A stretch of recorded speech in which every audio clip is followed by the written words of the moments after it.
Rural and urban society.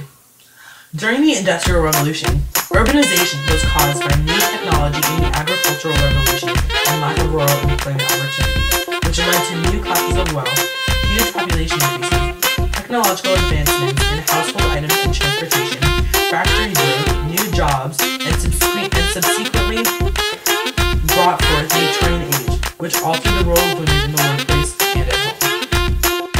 During the agricultural revolution, new technology led to the growth of cities because it made work easier, but meant that people could no longer work at home due to the great expense of machines. This caused people to gather in cities for work. For example, the flying shuttle invented by James Hull and the cotton spinning machine invented by James Hargreaves were very important in the modernization of agricultural technology. They allowed a lot more yarn to be spun.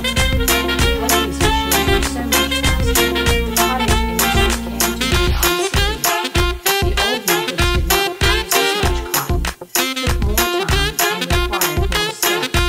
Cotton had to be picked up, dropped off, and taken somewhere else. Another innovation was the water crane.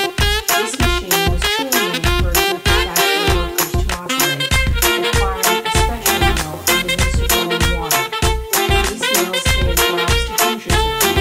Inventions that were created required new workers in factories, not individuals in isolated areas. This brought people in rural areas to the cities to follow as factories grew and urban population soared. Wealthy owners became wealthier and middle workers moved to cities, and new classes of wealth began to arise. For the first time, there was an urban middle class comprised of businessmen and their wives. To be a part of the middle class, a family needed to have at least one servant. Also, the poor class and wealthy class grew and became more defined.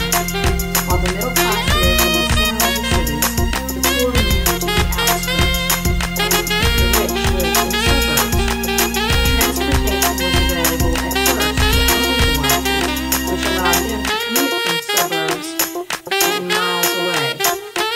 Eventually, as electricity became cheaper, public transportation such as subways, trolleys, and streetcars became more accessible to the public.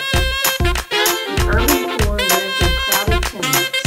They were unclean and uncomfortable with other people usually sharing one or two rooms. In these areas, sanitation was pretty bad. Due to industry, air pollution was a major problem. Disease epidemics such as typhoid were widespread and frequent. Eventually, city governments addressed these problems by creating garbage disposal and firefighting facilities as well as sewage treatment. As electricity replaced coal, air pollution decreased. Overall, cities became cleaner and diseases were partially controlled.